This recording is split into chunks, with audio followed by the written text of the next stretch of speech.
অসহায় এই খালা রাস্তা রাস্তায় ভিক্ষা করে সেই টাকা দিয়ে মেয়েকে মাদ্রাসায় পড়ানোর চেষ্টা, কিন্তু তারপরেও পারছে না পড়াশোনা করাতে টাকার অভাবে। তার স্বামী নাই, দুনিয়া ছেড়ে চলে গেছে অনেক আগেই। দর্শক, আমরা আমাদের তরফ থেকে তাকে ক্ষুদ্র কিছুটা সহযোগিতা করে যাব এবং বাকিটা আপনাদের চেষ্টা। যদি আপনারা চান তাহলে হয়তো বা একটু স্বাবলম্বী হয়ে দাঁড়াতে পারবে এই খালা। আসলে খালা কি কষ্টে আছেন আপনি একটু বলেন তো। কষ্ট আছে, মানুষের কাছে হাত পাতে, কত মানুষের কথা কথা বলে, শরম করে, লজ্জা লাগে। মানুষের কাছে যখন বলেন যে ভাই আমাকে 10টা টাকা দেন বা আমার মেয়েকে মাদ্রাসায় পড়ে, মানে কিভাবে টাকা চান মানুষের কাছে? আমি কই বাবা মাদ্রাসা মেয়েটা পড়ে, বাবা আমার হাতটার সমস্যা, আচ্ছা, আমি কোনো কাজ করতে পারি না, বাবা আমার 10টা টাকা খাইতে দে। পরবর্তীতে কি বলে তারা? তারপরে করলে তুমি জোয়ান মানুষ, তুমি কাজ করে খাও, তুমি মানুষের কাছে হাত পাতো, তোমার শরম করো না? আর কি করবো, পেটের যারা ঘুরি বাবা। মানুষের কাছে যখন সহযোগিতার হাত বাড়ান, তখন তারা যখন আপনাকে অপমানিত ভাবে বলে যে টাকা চাও কেন, লজ্জা করে না, তখন আসলে সত্যি কি আপনার লজ্জা লাগে? মানে কেমন না লাগে? বাবা, লজ্জা লাগে, আমার খুব লজ্জা লাগে, মাথা নাচা হয়ে যায়, কি করবো। হাতটা বাবা এই যে কাজ করতে পারি না, হাতটার সমস্যা বাবা।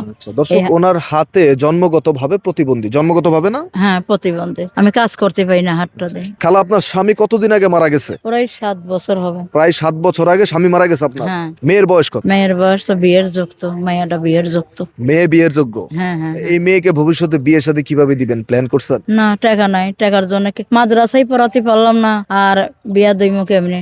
মেয়ের বয়স চলতেছে কত এখন বর্তমানে? এখন 18-19 হবে এরকম। 18-19 বছর বয়স হয়ে গিয়েছে, মেয়ের এখনো বিয়ে দিতে পারতেছেন না? না, টাকার জন্য বিয়ে দিতে পাইতাছি না, ঘর বাড়ি তো দিবার পারি না, আর বিয়া দইমু কি ভাজে। আচ্ছা, মেয়েকে বিয়ে দিতে কি টাকা লাগে? দর্শক, আমাদের সমাজে যৌতুক নামক একটি শব্দ প্রচলিত রয়েছে। কোন জায়গা থেকে সম্বন্ধ আসছিল? আসি নাই তো, যদি আসে তো দিয়া দইমু।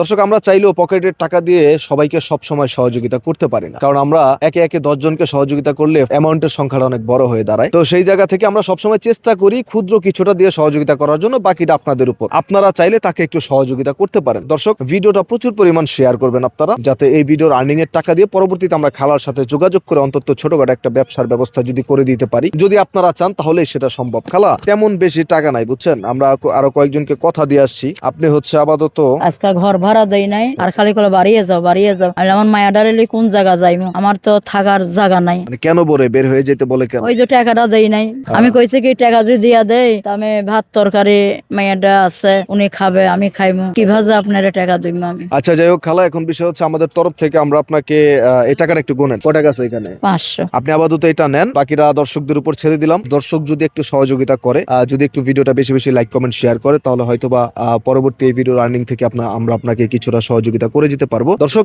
বিষয় হচ্ছে আপনাদের পকেটের টাকা দিয়ে সহযোগিতা করতে হবে, ব্যাপারটা এমন না। এই ভিডিওটা আপনারা প্রচুর পরিমাণে ছড়িয়ে দিবেন, যাতে এই ভিডিওর আর্নিং থেকে আমরা তার মেয়ের মাদ্রাসার খরচটা দিতে পারি। তার মেয়েকে মাদ্রাসায় পড়াশোনা করাতে পারতেছে না এবং তার রুম ভাড়া আটকে আছে, গ্যাস কিনতে পারতেছে না, বিভিন্ন ধরনের প্রবলেমে কিন্তু খালায় আছে। ভাত পাক করে, লাকড়ির চুলায় ভাত রান্না ভাত করে। পাক করে।